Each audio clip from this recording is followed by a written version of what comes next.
কথা বলবো, আমাদের সঙ্গে রয়েছেন আমাদের প্রতিনিধি ঝিলম করঞ্জাই। ঝিলম, আমরা দেখছি সেই ছবি।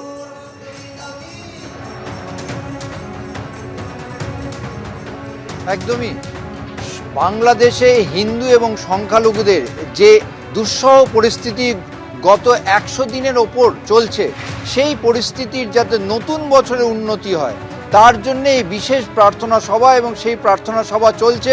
সেই প্রার্থনা সভায় যেটাই প্রার্থনা করার মূল কারণ হচ্ছে, যেটা জানানো হয়েছে ইসকনের পক্ষ থেকে, যে বাংলাদেশে সংখ্যালঘু হিন্দুদের যে অত্যাচার চলছে, যে পরিস্থিতি চলছে, তারা প্রার্থনা করছেন এই কারণে যাতে বাংলাদেশ সরকার পদক্ষেপ করে তাদের এই যে দুর্গতি সেটার যাতে উন্নতি হয়, পরিস্থিতি যাতে পাল্টায়।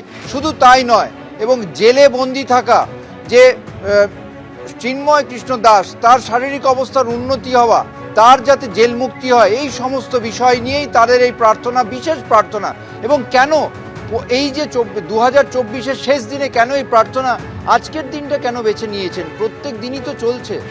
আমরা জানি কি যে আজকে 31 ডিসেম্বর 2024 লাস্ট দিন, কিছু ঘন্টার মধ্যেই নতুন বছর শুরু হয়ে যাবে। আমরা জানি কি যখন নতুন বছর শুরু হয় তখন সবার বাড়িতে নতুন ক্যালেন্ডার আসে, নতুন ডায়েরি আসে। আমরা আজকে ভগবান থেকে এটাই প্রার্থনা করছি কি 2025-এর যে ডায়েরি হবে বাংলাদেশি হিন্দুদের বাড়িতে আর বাংলাদেশের মাইনরিটিসের, ওরা প্রত্যেক পাতায় ওরা লিখতে পারে শান্তি শান্তি শান্তি। এটাই আমরা কামনা করছি। আমরা জানি কি 2024 ওদের জন্য খুব খারাপ কেটেছে। আমরা আশা করি কি 2025-এ ওরা বিচার পাবে, ন্যায় পাবে আর শান্তি পাবে। এছাড়াও চিন্ময় কৃষ্ণ দাস, তিনিও জেলে আছেন, তার শরীর খারাপ আছে, তাকে নিয়েও আপনারা প্রার্থনা করছেন। কি প্রার্থনা করছেন? আর চিন্ময় কৃষ্ণ প্রভুর সঙ্গে আর 3 জন ব্রহ্মচারী, ওরাও জেলে আছে। আমরা এটাই প্রার্থনা করছি কি ওরা ন্যায় বিচার পাক, ওরা জেলে যারা আছে তো ওরা সুস্থভাবে ওখানে থাকতে পারে, শরীর ভালো থাকুক। আর 2025-এ 2 জানুয়ারিতে ওদের শুনানি আছে, শুনানিটা ঠিকভাবে হতে পারে।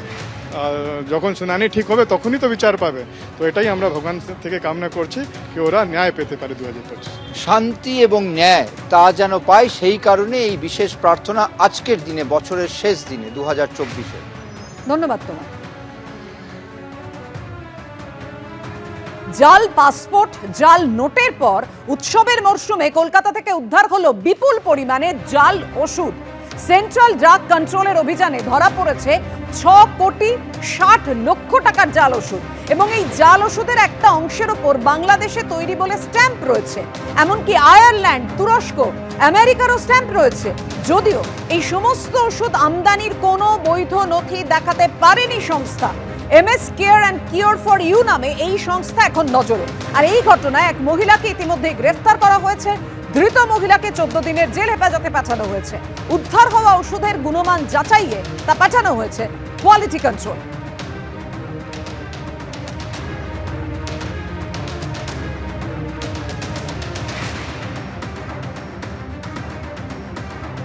জাল পাসপোর্ট, জাল নোটের পর এবার জাল ওষুধ। কথা বলবো, আমাদের সঙ্গে রয়েছেন আমাদের প্রতিনিধি সন্দীপ সরকার। সন্দীপ, কোথায় বেনিয়ম যে কারণে একেবারে এগুলো পরীক্ষা করতে, গুণমান যাচাই করতে কন্ট্রোলে পাঠানো হয়েছে?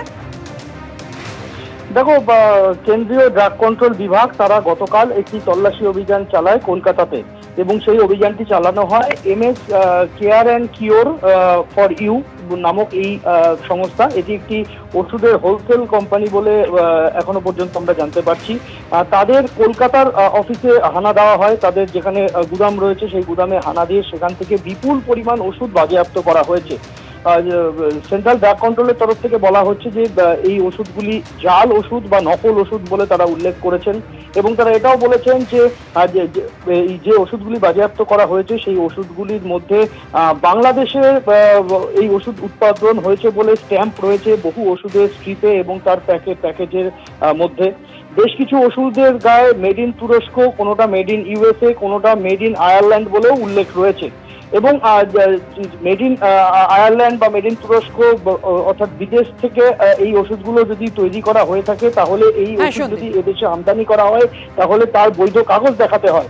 সেই বৈধ কাগজপত্র না মেলার কারণে এবং ওষুধগুলি জাল এবং নকল ওষুধ বলে তারা মনে করছেন, এই কারণে সংস্থার যিনি কর্ণধার এক মহিলা তাকে গ্রেপ্তার করা হয়েছে। তাকে 14 দিনের জন্য জেল হেফাজতের নির্দেশ দিয়েছে আদালত এবং এই ওষুধগুলি গুণমান যাচাইয়ের জন্য আবারও ল্যাবে পাঠানোর সিদ্ধান্ত নেওয়া হয়েছে কেন্দ্রীয় ড্রাগ কন্ট্রোলের তরফে। ধন্যবাদ তোমায়।